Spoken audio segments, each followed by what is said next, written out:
Right. So some of you know that I have been working on the temperature domain for quite some time. And this is about, I call it the linguistics of temperature. So how we talk about temperature in different languages. And I approach this domain from 3 different perspectives.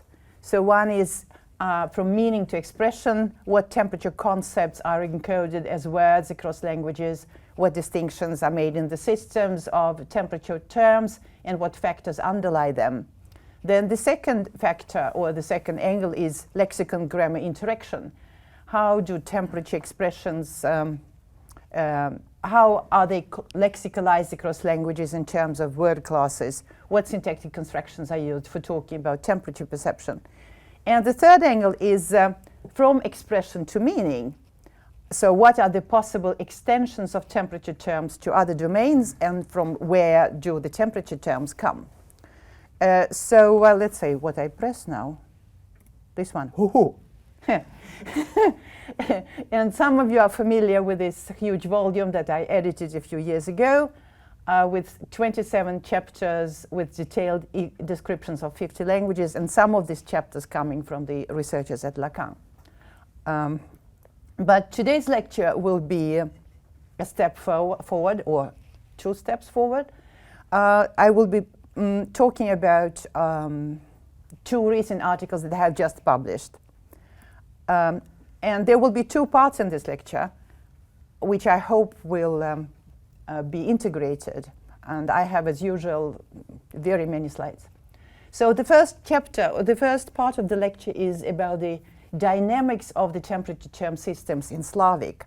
So it's a paper or chapter which has just been published in the book, in the collection by Ekaterina Rakhilina, Tatiana Reznikova, and Daria Ryzhova, The Typology of Physical Qualities at Benjamin's. So what I'm interested in right now, or in this part of this lecture, is various types of lexical semantic change and the evolution of semantic systems. And there has been a lot of work on lexical change and replacement, lexical replacement. It's a long tradition of talking about how words change their meanings, how they are replaced by other words. So recent papers are by a huge paper by Peter Koch, cross-linguistic research by Pagel, Wilkins, Alex Francois has just published a paper on the tectonics of lexical systems, or collexification. There's much less work on evolution of whole semantic systems. So people have mainly worked on particular words, but not on whole semantic systems. And one of the rare examples of such studies is a study by Majid and several other co-authors on the evolution of semantic systems. Talking about both semantic change of particular words and whole systems is pretty rare. So I refer here to one paper that I published a few years ago together with other colleagues, with Rakhilina and Divyak, on aqua motion, and there are some other things. So that will be something that will interest us in this lecture. So we will be talking about evolution of temperature terms and temperature systems. And the question we ask is here formulated by Franz Planck in a paper many years ago. What about the lexicon and grammar of temperature expressions is stable and unstable, and how and why the temperature meaning can change? And one of the hypotheses put forward by Franz Planck in this chapter is that, in this paper, is that temperature terms themselves are unusually pertinacious. That's a word that no one uses apart from him. That's very stubborn, or Hillary, do you agree? It's no, yes. I don't even know how to pronounce it. What is correct? Pertinacious, yes. So resilient, basically, resilient. Typically, they are passed on essentially unchanged and with essentially no vocabulary turnover across hundreds of generations of grammar and lexicon acquirers for thousands of years. So let's keep this in mind.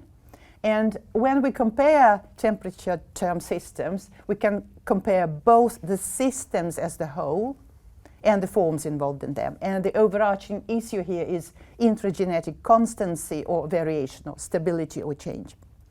So the questions we can ask are, how dissimilar or similar can the temperature systems of closely related languages be? What is stable or changeable in the temperature terms of closely related languages? So there are many sub-questions in this question. What is stable and changeable in the temperature terms of closely related languages? So from where do temperature expressions come? To what extent do genetically related languages share temperature cognates? If they do the cognates have the same or similar meanings, and so on and so forth? And then finally, we can also ask, what is the role of language contact in shaping the temperature term systems? And here, today, I will mainly focus on the first question, so the first issue, how dissimilar can the temperature systems of closely related languages be? Okay, so just a little bit of background for people who are not familiar with this linguistics of temperature, and a reminder for them who know about it.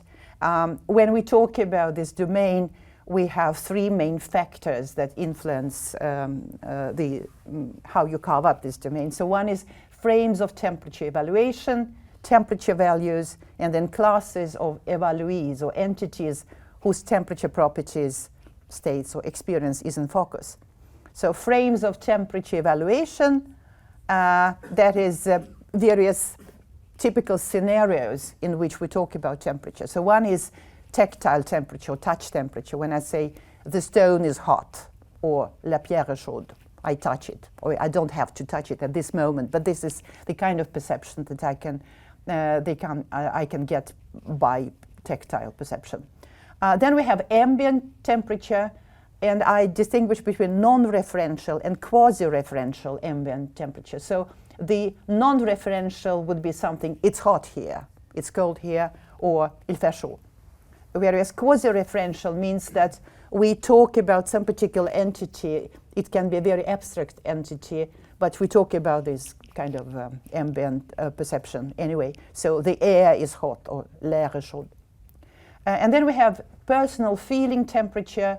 I'm hot, or I feel hot, because the room is too heated, because I have been running, and etc. And it's a different scenario. J'ai chaud.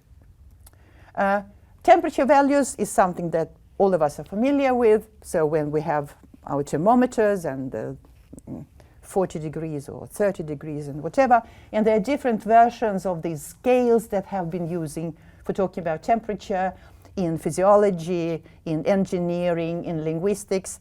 I will be using very general meta labels.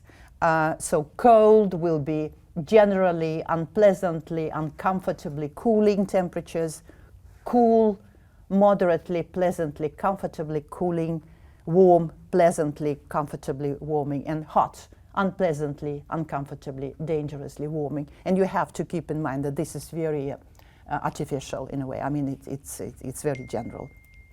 Okay, and then the third thing is, Isabel is sending me a message.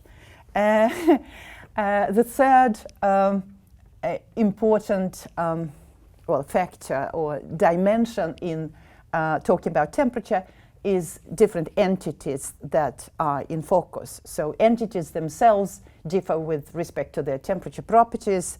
Some have constant temperature properties, some have preferable temperature properties, some are primarily used in one frame. So we are talking about fire, or no fire, but I know, mittens.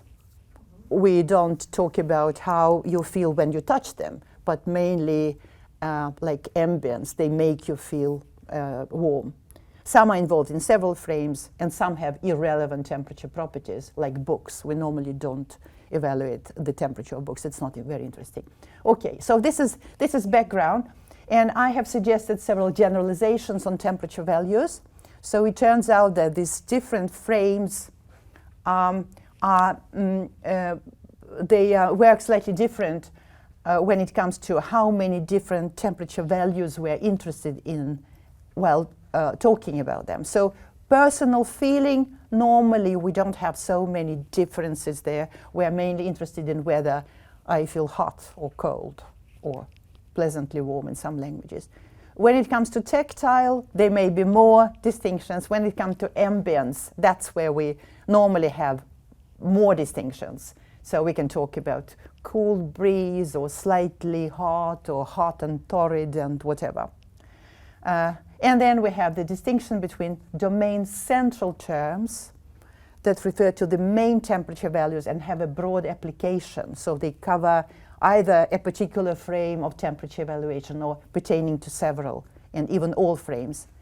And then we have domain peripheral terms that are typically terms for extremely hot or extremely cold temperature, or for intermediate temperatures that are restricted to a few particular entities. So languages can have dedicated terms for very hot when it refers to sun or fire or water, but not to anything else. Okay. And again, with this background, we can talk about temperature systems when we talk about these domain central main values that languages can have. It has been suggested that some languages have just one value system. They have a dedicated temperature term for cold, cool, but not for hot. So airware has been suggested forever. If you talk about hot things, it will be on fire for some, or it will be sweaty and all that. So it's just fetched from another domain. The most common temperature system across the languages is to have just a distinction between cold, cool, and warm, hot. Then we have three value systems: cold, cool, warm, pleasantly, and hot. And finally, cold, cool, warm, and hot. And these are not very frequent. Okay, so with this background, we turn to the Slavic case. So we will be looking at the Slavic languages just to get an idea of how closely related, genetically related languages can differ in their systems. What happens with their temperature terms and how differently or similarly they can carve up this domain. So in Russian, the system looks like this. We have one term for cold, cool, warm, and then for hot, there are two different terms, so горячий and жаркий. And one is used for tactile perception, and the other is used for both ambient and personal. Masha? Yes? Can I go back to the previous slide? Yeah. I don't know Russian, but cool seems to be derived from cold. Yes, but it's very far away. It's very distant. And I know what you mean. You mean to say that it's not basic in the sense, but it doesn't make any sense in this case because it's also, it's the same stem, but they come from different languages. So basically, холодный is an East Slavic stem, whereas прохладный, this is the South Slavic version, because Russian had a period of diglossia where Church Slavonic was used in the same way. So it's synchronically, it doesn't make any sense to say that the one is derived from the other. You agree with me? The Russian-speaking people? Yes. Okay. So the tactile, non-tactile. When we were bilingual with Church Slavic, yeah. Perhaps, yes. Yes, we borrowed it. Yes. Yes. Yes. Well, as my husband says, this was during the 30 years long war. I mean, it's 17th century. Yeah, he was still young. Yeah, he was still young. You're right. Yes. So okay. So we have here this difference between. I'll show you how these words are used in syntactic constructions, and we will be talking mainly about predication. So if you take a word like cold, холодный, and you use it for different frames, so you say a tactile, the pen is cold, you use it, it's an adjective, and you use it in a very normal adjectival predicational pattern. So you have the subject in the nominative, and then you have the adjective which agrees with it in the present tense. In other tenses, you will have a copula. If you talk about quasi-referential ambient, where the weather is cold, the pattern will be exactly the same. So you have the subject in the nominative, and then you have the predicate in the nominative, and which agrees with the subject. Whereas where you talk about non-referential ambient, you will have a different construction. It will be an impersonal construction, and you won't use these adjectives. So it won't be an agreeing form, but it will be a form which is sometimes called adverbial, but it's adverb, but it's better to use the term predicative. So it's different parts of speech or whatever. So здесь холодно. And the same form, a very similar construction will be used for personal feelings. So if you want to say, I feel cold, again, no nominative subject, but just to me, dative, and then this predicative form. So for words like cold and cool and warm, you will see this very regular pattern that you have the adjective, the agreeing adjective for tactile, quasi-referential ambient, but then for non-referential ambient and for personal feeling, you will have another related form, but in impersonal constructions. Whereas for hot, you will have two different words in addition to that. So you will have the word for hot, tactile, горячий. The pot is hot, that's горячий. When for ambient and personal, you will have a different word, жаркий. And for non-referential ambient, жаркий will be used as an adjective, whereas for non-referential ambient and personal, it will be used in this predicative form, in the impersonal thing. So you see, that's the distinction you have. There are constructional differences among these frames, but for hot, you will also have a lexical distinction. What else do we have? Well, if you have the main temperature opposition in Russian is actually not cold and warm, but cold and hot. Because for all kinds of pairs, like cold and hot starters, cold and hot water, it will always be hot. And warm, toply, describes warming temperatures within a relatively narrow temperature zone, and its reference can hardly be raised by intensifiers. You can't say, эта вода слишком теплая. This water is too warm. That's why my kids said, my bilingual Swedish-Russian kids, they could do it, but you can't do it in Russian. You can't say the water is too warm, because it can't be just too warm. It still remains within this zone. For me, it's very easy to find a context where it will be quite natural. Yes, right. Yeah. And прохладный, so it's a very narrow temperature zone. And for прохладный, cool, it's the most problematic temperature adjective when it comes to its status as domain central or domain peripheral.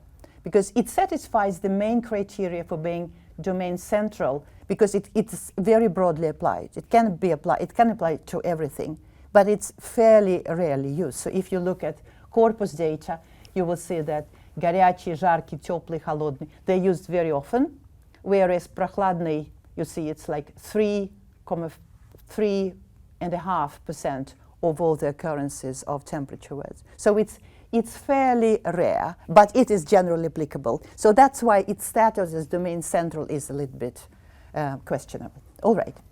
Okay, so this is Russian. And now we move to the other Slavic languages.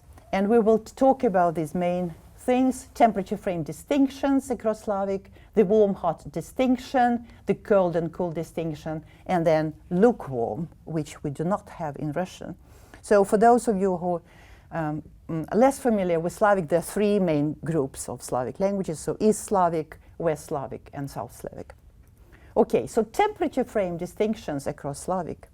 Russian is the only language among the Slavic languages which has this lexical opposition. Which is pretty interesting, because both words, горячий and жаркий, they go back to the same Indo-European stem, but with different vowels, and the stem means to burn. All the other Slavic languages have the constructional differences, and that's what I hope to come to in a quarter or 20 minutes, because that's very interesting. But the lexical distinction is only present in Russian. That's quite interesting. In Russian, it's hot in both cases. So горячий, it's different vowels. So that's why you get this palatalization. So жаркий is zh because it was ger. But for горячий, it's gor. Then the warm and hot distinction in Slavic and the main temperature opposition was quite interesting. I talked about the starters and different taps, cold and hot. And if you compare what happens in language in the other Slavic languages, you see an interesting picture. So for the East Slavic languages, you have the main opposition between cold and hot. So for Russian, Belarusian, and Ukrainian, if you talk about starters, or if you talk about water in taps, it will be cold and hot.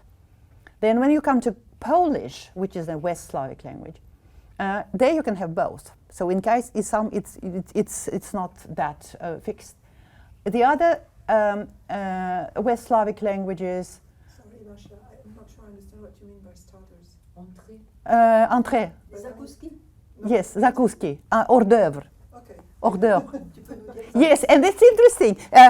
Hillary, starters in Australian, you understand what it means? I know what it means, but it's not Australian. It's not Australian, it's British, right? Because when, for this paper, when the reviewer, one of the reviewers, he said, or she said, what does it mean? Is it starter mortar? But for me, I'm used to British English, so that was not a problem. So hors d'oeuvre, yes, hors d'oeuvre. Entrée, what you say in Australian? We say entrée. Entrée, yes. All right. So in Polish is ambivalent here, whereas all the other West Slavic and South Slavic, they go for warm. So the opposition there will be cold, warm. And in general, and Macedonian, South Slavic, it has gone very far. So it basically, warm in Macedonian is everything, warming. So the other Slavic languages still have hot as an alternative, but for Macedonian, it's a very subordinate term. So here you have an interesting example. Here's some hot water. Be careful, it's very hot. So the first word, here is some warm water. Be careful, it's very hot. Which is completely out of question in most of the other languages. All right. So what we can summarize this interesting. So we have it's the same cognate. It's absolutely the same stem. Teplý or Chepwy or Topau or Topo. In Russian, it's very high. In Russian, it's very narrow, warming temperatures comparable to those of a human body and or helping to maintain it. In Polish Chepwy, also fairly narrow temperature, slightly warmer than those of a human body and also those helping to maintain it. In Serbian, it's fairly broad, but it's basically pleasantly desired warming temperatures. Whereas in Macedonian, it's everything, warming temperatures, unlimited. Then the cold and cool distinction in Slavic. We saw this word прохладный in Russian, which applies to everything, but is not very frequent. And when you go to other languages, you see in Russian it's 11%. In Ukrainian, which has cognate прохолодный, it's used even less. And mainly in most of the other languages, it's terribly peripheral. So you will say things like coldish or a little bit cold. So this distinguishing between cold and cool, which is not very prominent in Russian but still present, disappears in other languages. So if you can systematize these systems, you see that in Russian we have 4 values.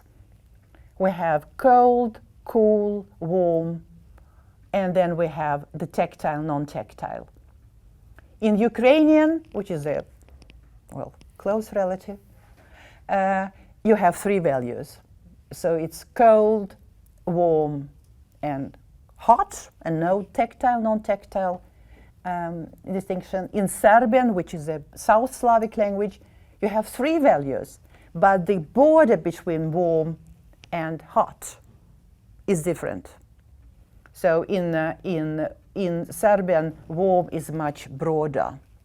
And finally, we have Macedonian, another South Slavic language, which has just 2 values.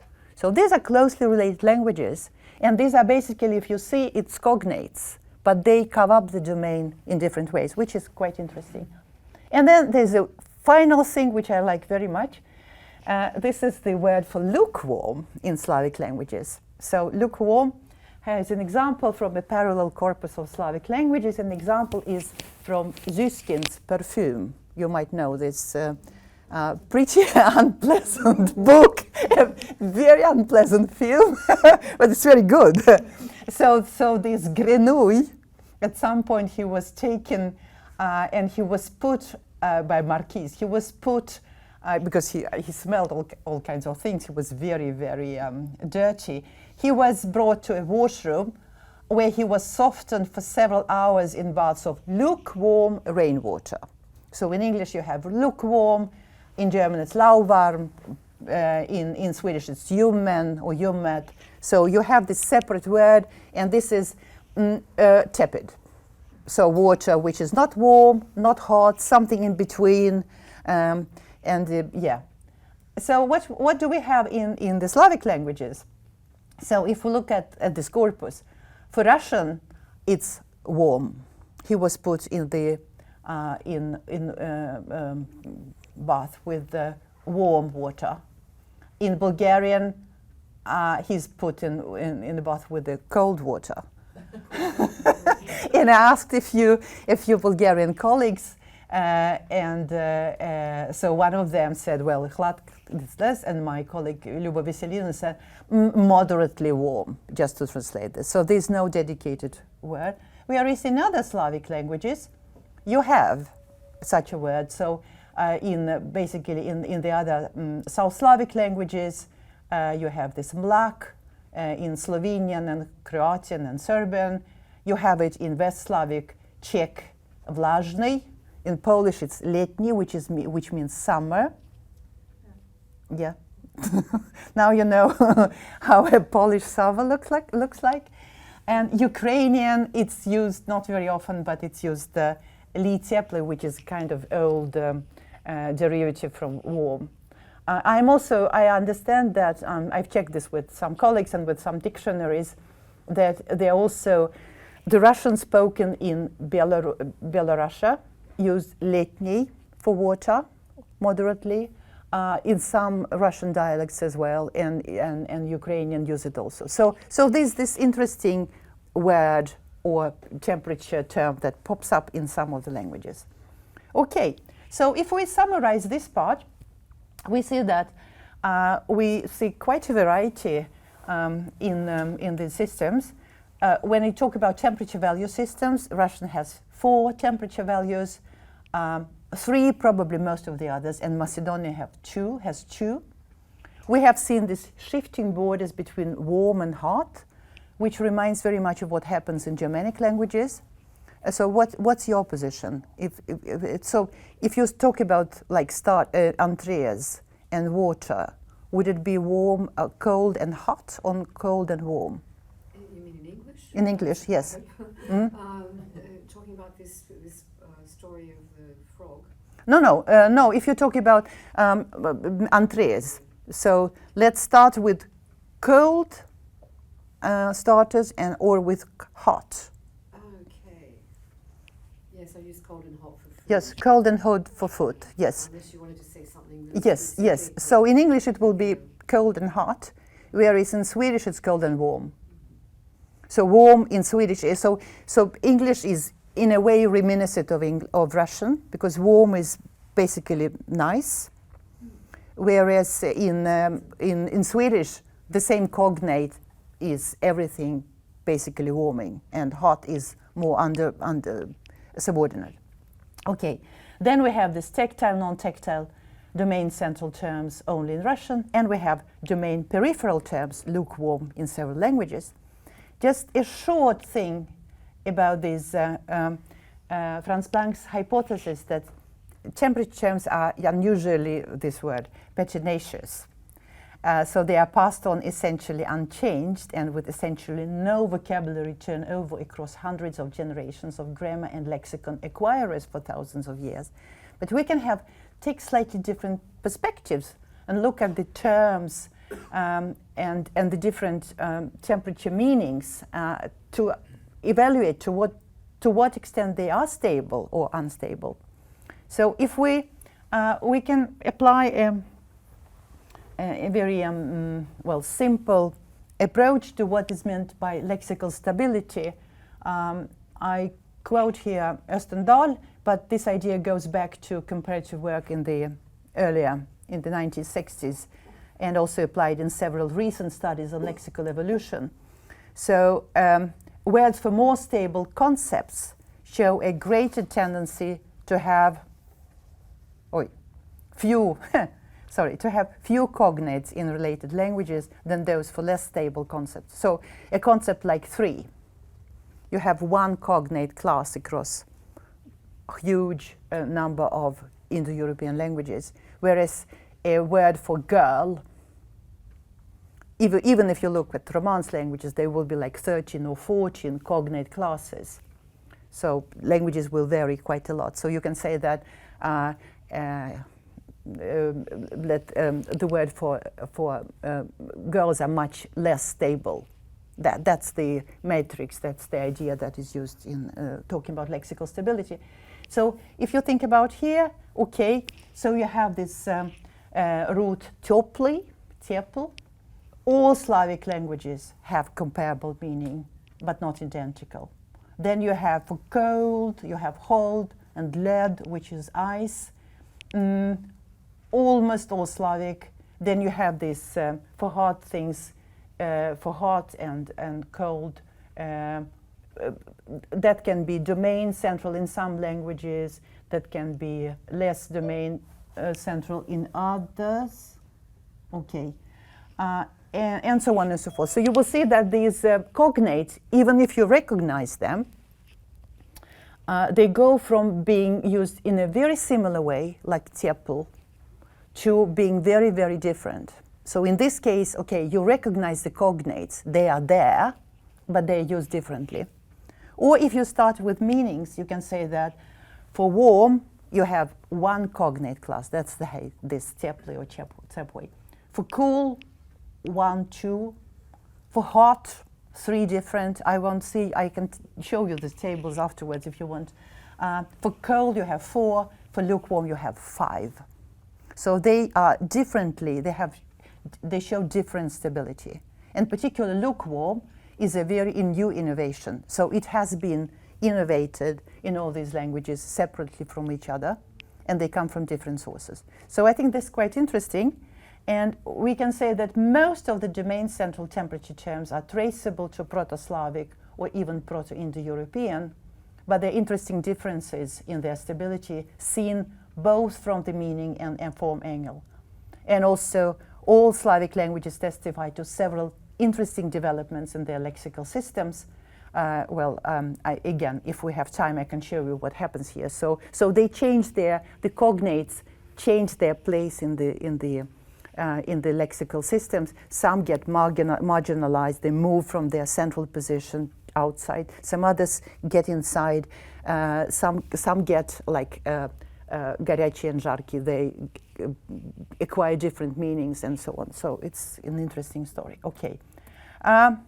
So we can say that the Slavic temperature terms are relatively stable, but and they conform to the earlier generalizations on lexical stability.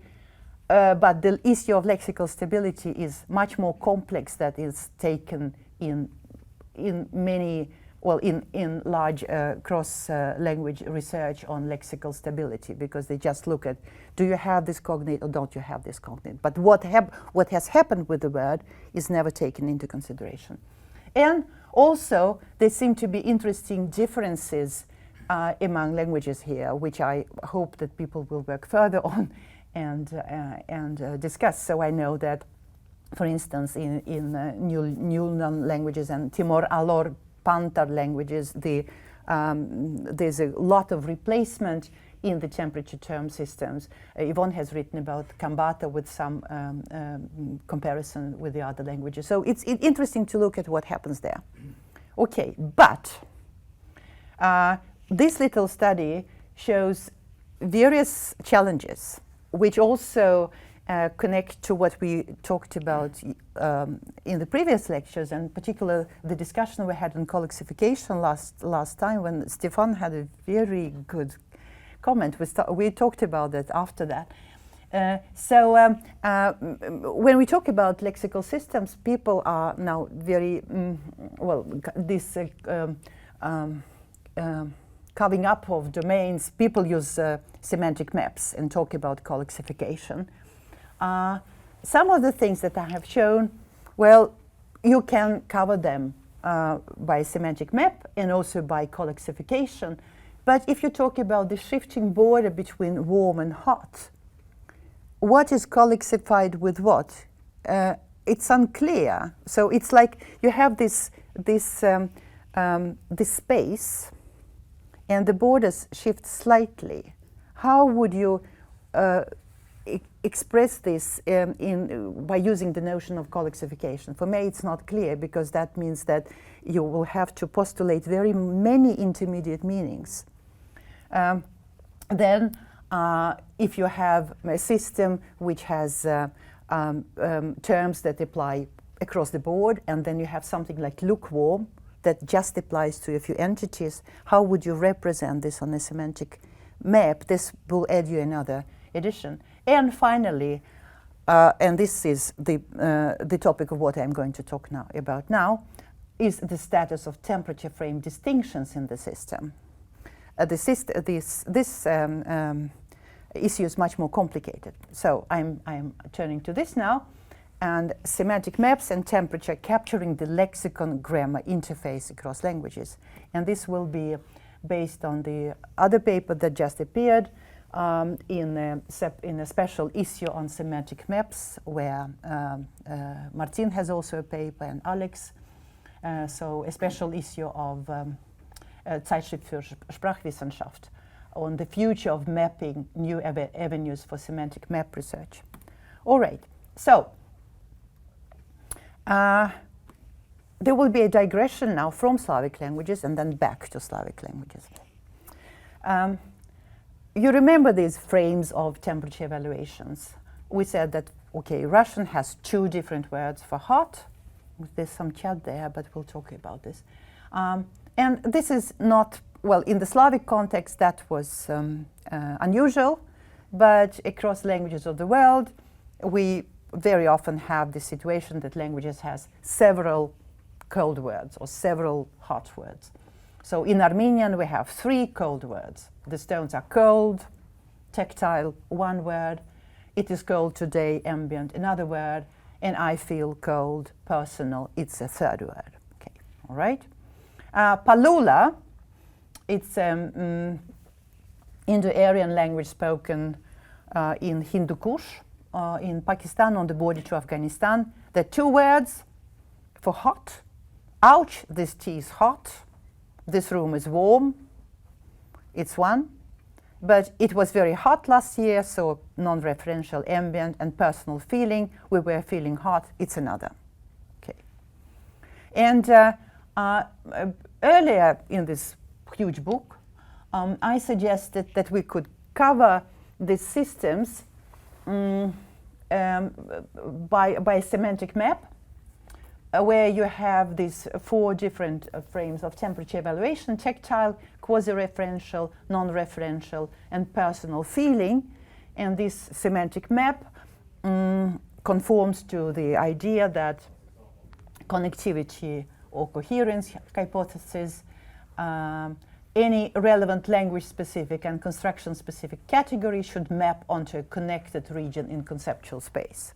So we have different configurations here. We see modern East Armenian, we see Kamang, Alor-Pantor language, we have Japanese, we have Palula, and we have Wolof. Right? Yes, the same word. And Russian will, okay, I'll see if this goes. Does this work? Yes. And Russian will be like Japanese. So Japanese hot, cold, one word for tactile, and the rest for ambient and personal feeling, and the same goes for Russian. So we have hot. Okay. However, it's not only the words that are different, but they have different grammatical properties. They have different morphosyntactic properties. So in Armenian, the stones are cold. We have an adjective. It's cold today, it's an adjective. But I feel cold, it's a verb. In Palula, in the first two cases, we have an adjective and we have a noun. And also, yes. And what we also see here is that there will be different constructions. So for non-referential ambient, last year there was much heat, an existential construction, whereas we were feeling hot. Heat had fallen on us. So if you combine the different words and different constructions, you will see that there's a threefold difference here. And we had this in Russian, so we had different words, but we also had different constructions. And this is something that has been on my mind for quite a long time. How do you capture this interaction? How can you compare languages? Because normally in lexical typology, it's just words that you compare. And in grammatical typology, it will be constructions or it will be grammatical. But how do you compare this? So the idea I've come up with, yes, and then you have French or Italian, where you basically have the same, well, with some modification. So the same word or whatever it can be, the same in French. The stone is cold, it makes cold today, and I have cold. So the same word or something, but you have different constructions. How to represent it? So this opens up a big issue.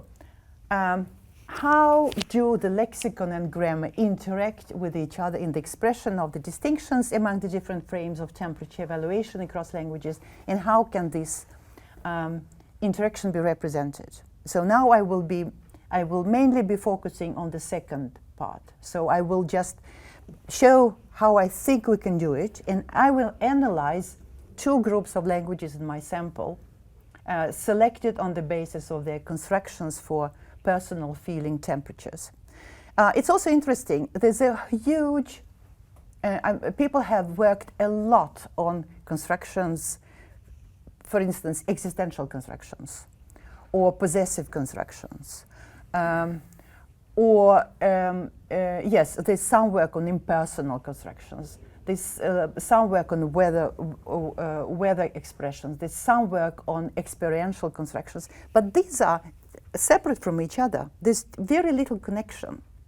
And for temperature domain, it seems that this is a very good domain where you see how these different types of scenarios, different types of constructions can interact. So this is my approach. And of course, there are various other, I'm not the first one to raise this problem that lexicon and grammar are not separated. So one idea is to start with semantic maps and enriching them with constructional information. I know that Tanya Nikitsina and Yvonne have done this for many demonstratives, and Tanya Nikitsina has this on grain across Monday. We can also start from constructional approaches and then enriching them with words. So my proposal is semantic maps, which I enrich with grammatical and constructional information, and we pay attention to structural similarities between constructions, or inheritance links, as people say in constructional grammar. So I suggest a semantic map with 3 layers. It's a very huge, robust thing, so difficult to work with, but I'll show you how we can simplify some things. So I have 3 layers in these maps, words themselves that are used in this kind for different kinds of temperature evaluation, and their mutual formal relations, where it's the same word, whether they are completely unrelated or they are related via inflection or derivation, so more formal relatedness. morphosyntactic properties of words, word class, affiliation, inflectional potential, and finally constructions used for the different kinds of temperature evaluation. And so my starting point is the typology of experience constructions. It's a combined typology inspired by Elisabeth Verhoeven and Regina Pustet, where I'll show you. They are intransitive and transitive strategies. So I'll go through this. For intransit, and they can be experience-oriented, expertum-oriented, or non-oriented. So if we talk about I feel hot, I am experiencer. Temperature or heat is expertum. Okay, the term. And these constructions can be oriented, that it's having one of those as subjects, to put it this way, or not having any subject. So if you have an experience-oriented intransitive construction, you have things like I feel hot, or I am warm, okay? But you can also, so I'm hot. If you have a transitive experience-oriented construction, you can say, I feel heat, I have heat, I see feet, not feet, but heat, you see, okay. You can also have expertum-oriented with temperature, so you can say something like, heat comes to the experiencer. Or if it's a transitive strategy, you can have heat seizes me, or heat touches me, bites me. And then you can have non-oriented. You can say something like, to me is hot, like we have the Russian. Or you can have, say something, to me, say, what did I have?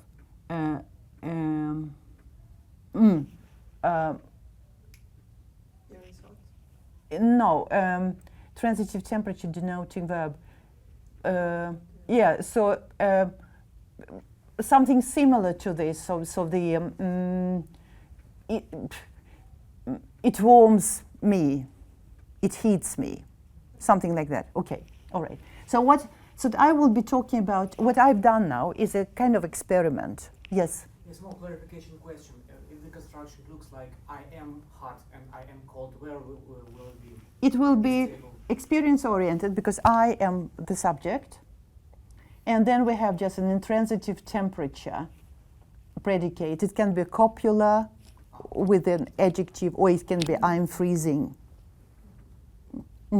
Okay. So I've just done an experiment. I looked at the languages in my sample, which show these different groups, two different groups, and I've tried to figure out how I can represent them. So we start with the first group, those languages where we have temperature nouns in one or another version. So we have this temperature noun, which can be a subject or an object or something else. So what do we have here? So here's an example, elikpe, ekwa. So cold is holding me, right? Or you have, this is the transitive, right? Or you have also a transitive experience-oriented in Maltese. I feel heat, which is a noun, right? So we have this.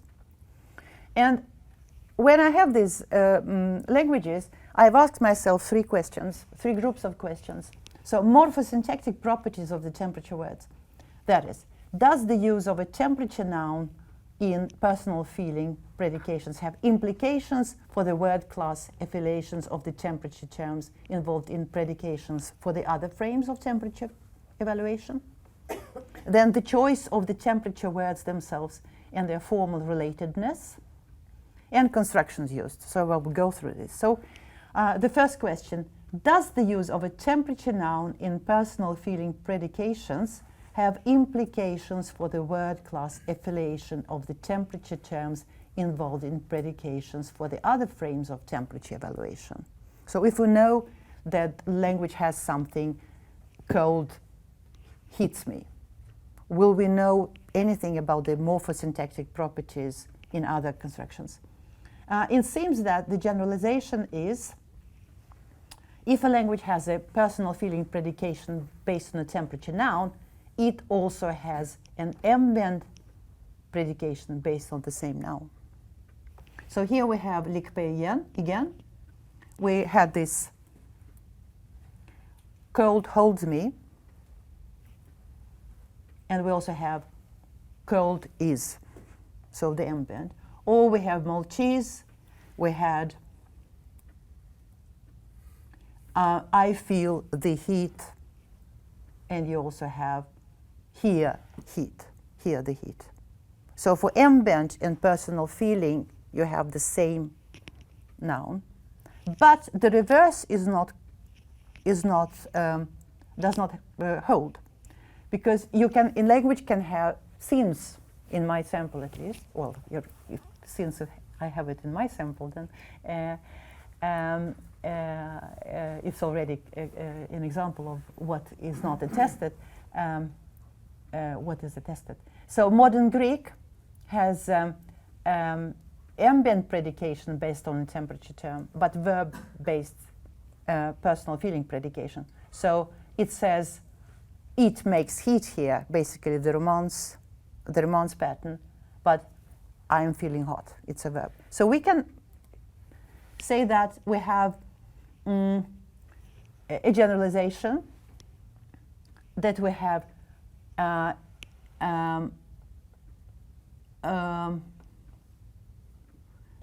what patterns are attested and what seems to be out. So you have languages where you have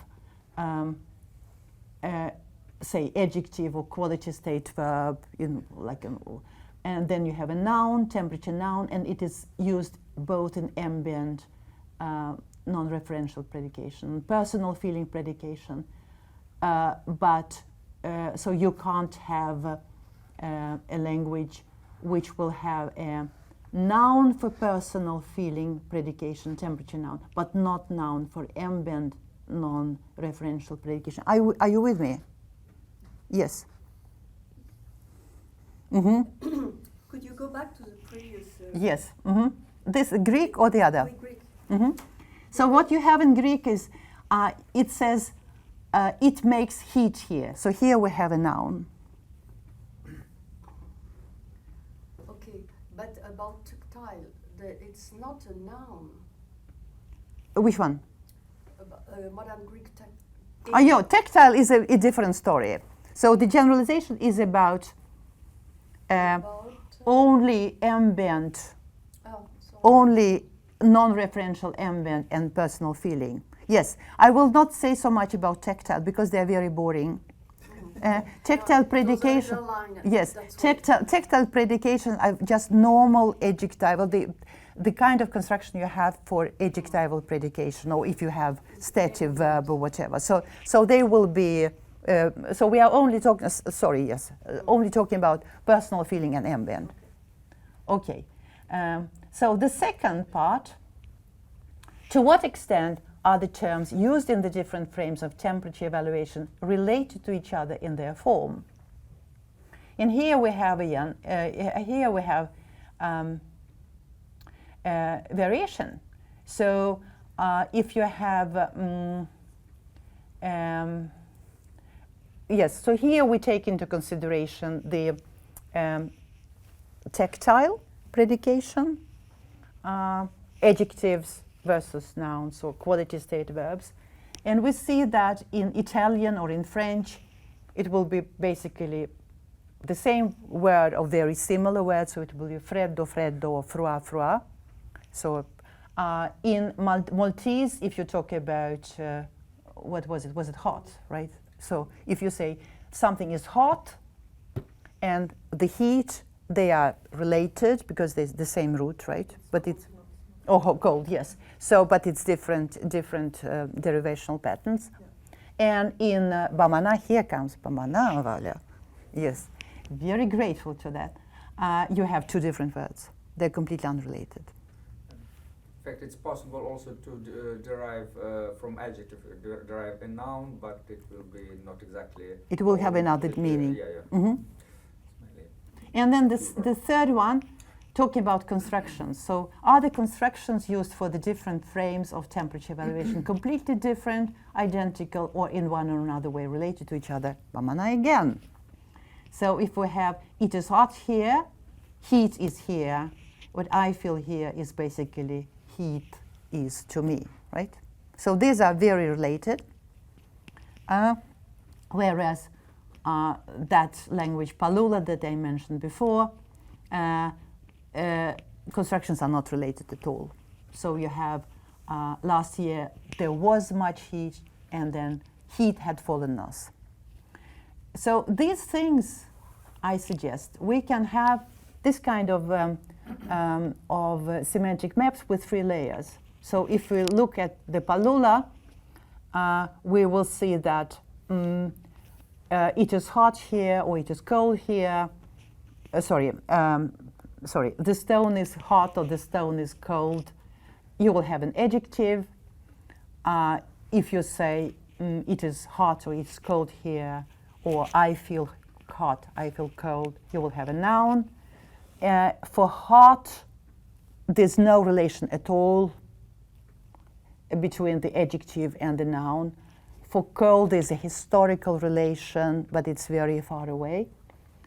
Then we can also, so the first layer will be the morphosyntactic layer. So we say we have adjectives and we have nouns. Then how the words are related, and then what kinds of constructions. So you see here we have 3 different constructions, and they're not related at all. Whereas for Bamana, which is a simplified map, you will see that, okay, adjective, noun, we don't talk about here about the formal relations between the words, but there's a link between the ambient construction and the personal feeling construction. Basically, the personal feeling construction is an extended version of ambient construction, because it was heat is or heat is to me. Okay, so that's, I think it's I've played with this, and I tried to somehow show the relations among the languages, and it will help me also to talk about the Slavic case, I think. So the second group of languages follows this non-oriental intransitive strategy. And you are already now familiar with Russian. So it's a non-oriented intransitive strategy when we talk about personal feeling construction. So you say, I feel hot will be to me hot. There's no subject here. That's why it's not oriented. And yes. All right. So I have 14 languages in the sample with this kind of strategy, and we ask the same questions. Morphosyntactic properties of the temperature words, the choice of the temperature words themselves and their formal relatedness, and also constructions used for temperature and how they are, evaluation and how they are related among them. So the first kind of question, do the temperature words used in personal feeling predications and in other temperature predications have the same morphosyntactic properties? We have an example here from Komi Permiak, in Uralic language. There's no morphosyntactic distinction at all among the temperature constructions used for tactile, ambient, and personal feeling. So the water in the river is cold, this word. I am a bit cold, the same word. And this is a kind of adjective, but it's not inflected. So there's no difference. Icelandic, there's some differences. If you say the stones are cold and I feel cold, so in the first case, cold agrees with the subject. So it's plural feminine. whereas to me is cold, it's an uninflected form. So it's not the same degree of differences as we had between an adjective and a noun, but there's still some morphosyntactic differences. And then constructions. Are the constructions used for the different frames of temperature evaluation completely different, identical, or in one or another way related to each other? So what we had in Russian is, on the one hand, we have this tactile and quasi-referential ambient. The pot is hot, the weather is hot, where you have the subject in the nominative and they have the agreeing adjective. And then you have these impersonal constructions. Here, predicative form, not hot, or to me, hot. And the two construction impersonal are clearly related. The difference is that in the second you have an experience in the dative. So yes, and finally we have Icelandic, where there are just 3 different constructions. So we can summarize this. If we compare these 2 groups of languages that I've looked at, in the first case, so what we saw here is that we talk about exactly the same form. In this group, we can have the same form, which is used across the board for all temperature evaluation. But you can also have differences, Whereas in the former group, when we talk about temperature word, the first, ska vi se om vi kan, yes, so this is not attested. So you have, if you have a temperature noun used for personal feeling, you can't have a personal and temperature noun used for tactile evaluation. There you have a different word. Are you with me? I'm not sure I'm with you because you have these 2 different comments on your left-hand side. Yes. Attested and not non-attested. Yes. So this is languages with intransitive, non-oriented personal feeling predication strategy, like Russian, Icelandic, Komi-Permak. And in them, you have this thing attested. So that was the Komi. So the Komi-Permak case was that, I can't show it. I've lost the contact. You had exactly the same word in exactly the same morphosyntactic, with exactly the same morphosyntactic properties that can be used for saying the water is cold, the air is cold, it is cold here, I am cold. So here, MS, the 3, comment on dit, squares. Morphosyntactic, yes. Yes, it's the pairing of a word type with a construction and the different, comment on dit, les cases, là, les squares represent different languages yes. the same Yes. So exactly, yes. So you have one possibility here, and it's another possibility. In so the same group 1, different languages. Yes. In the same group 1. Yes. Right. Okay. So languages like Russian, Icelandic, and all that, they have more. They open more possibilities for the morphosyntactic similarities across the frames than the languages where you use a temperature noun for personal feeling predication. Okay, all right. So this is one generalization. And then also different constructions. So to what extent they can be, we don't have to go through it, but this gives me a possibility to compare different languages on different levels, so to speak. If we can predict something knowing that the language will use this construction, let's say for this particular predication, do we know anything else about the other constructions in the language? Okay, so back to the Slavic case, because that's how it all started for this bed. So we saw that Russian for the tactile, non-tactile, for hot had 2 different words and also different constructions.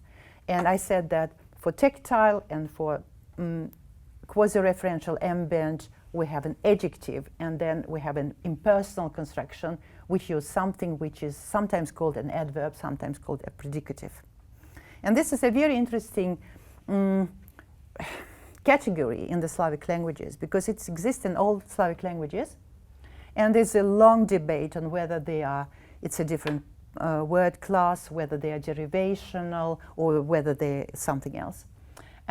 And so we can see what happens here in different languages and how we can also capture these different relations. So if we start with language like Polish, you will see that it's a very simple, straightforward relation between these adjectives and these predicatives. So for every temperature adjective, there's a corresponding temperature predicative, and they're just derived by or.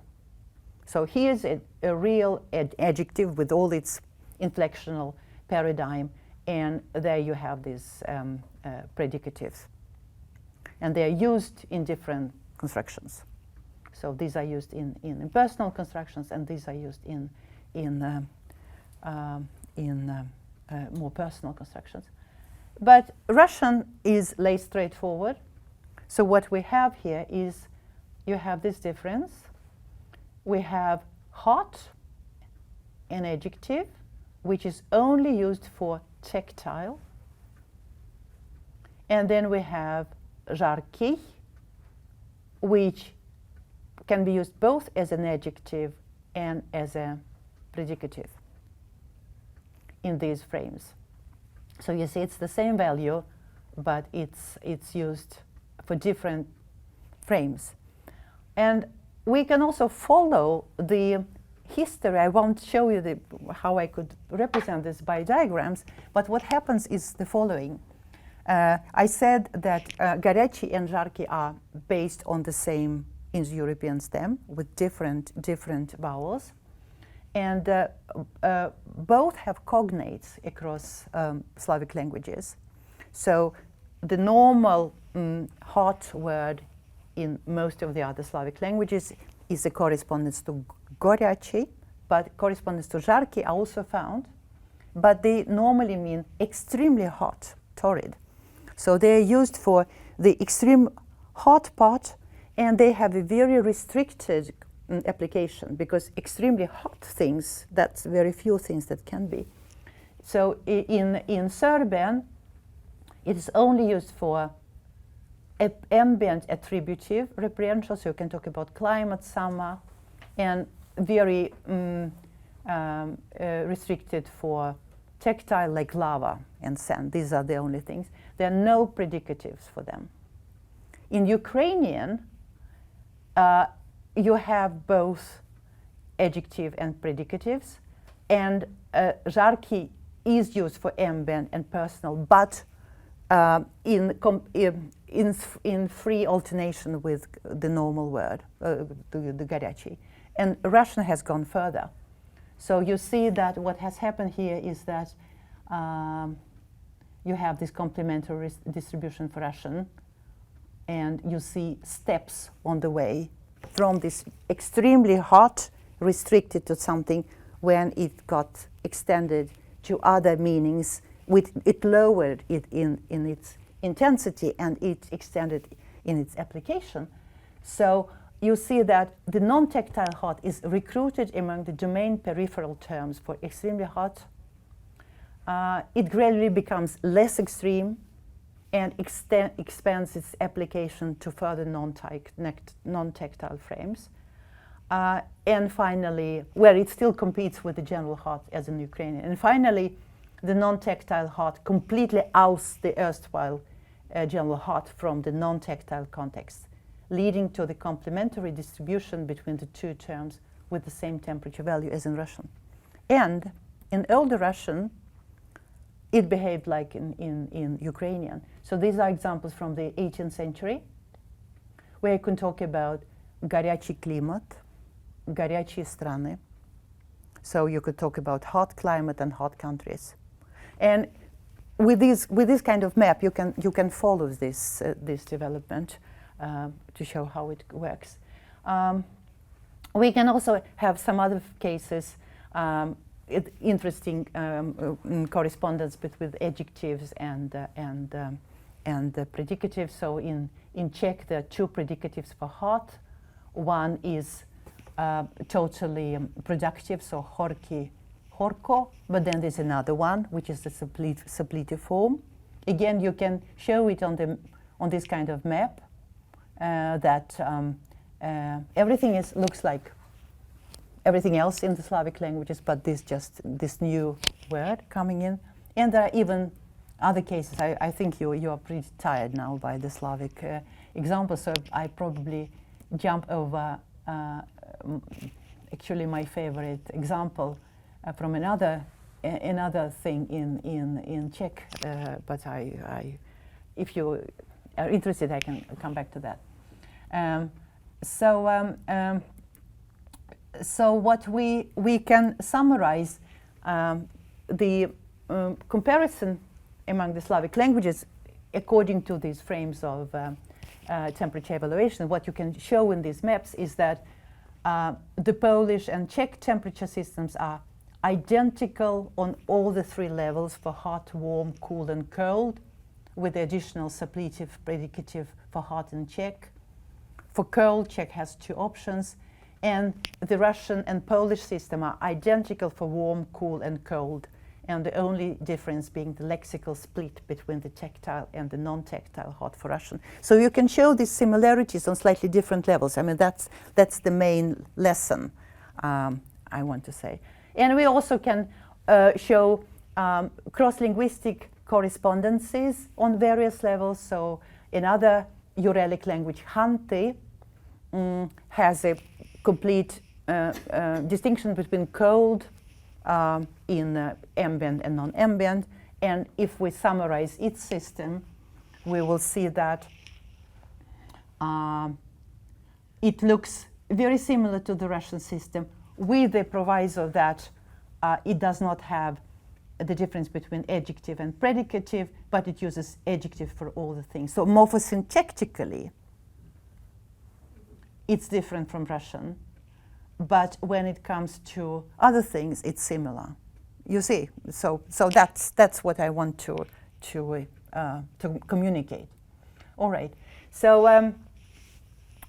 what I want to say here is that cross-linguistic variation in how languages cover up the temperature domain cannot be accounted for without considering the interplay between the choice of a particular lexeme and its use in a particular construction with particular grammatical and morphosyntactic properties.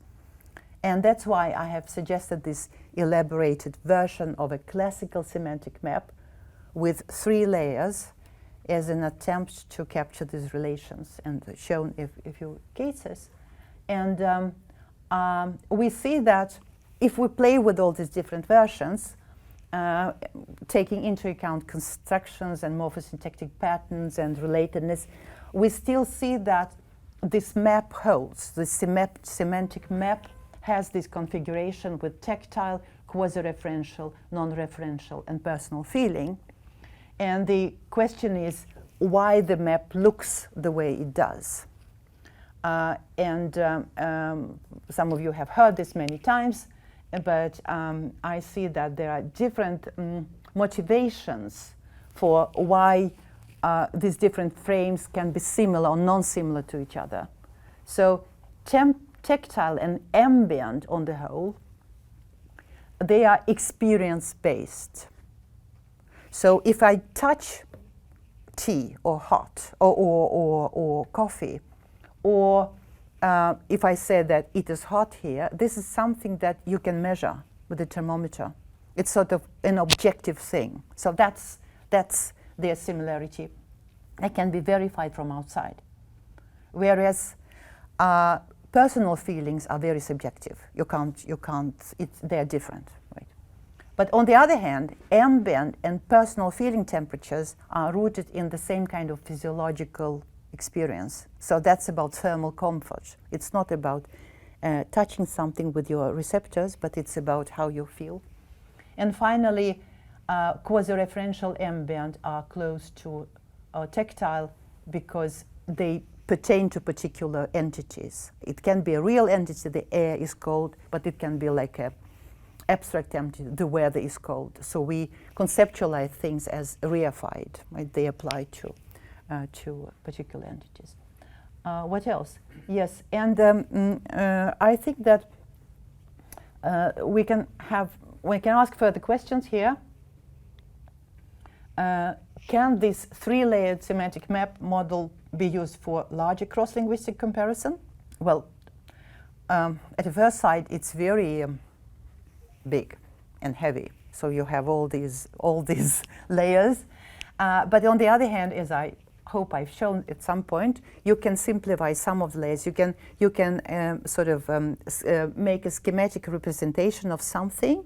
Say morphosyntactic properties, you're not very interested in them right now, but you focus on the constructional level and whatever. So in that case, I think they can work.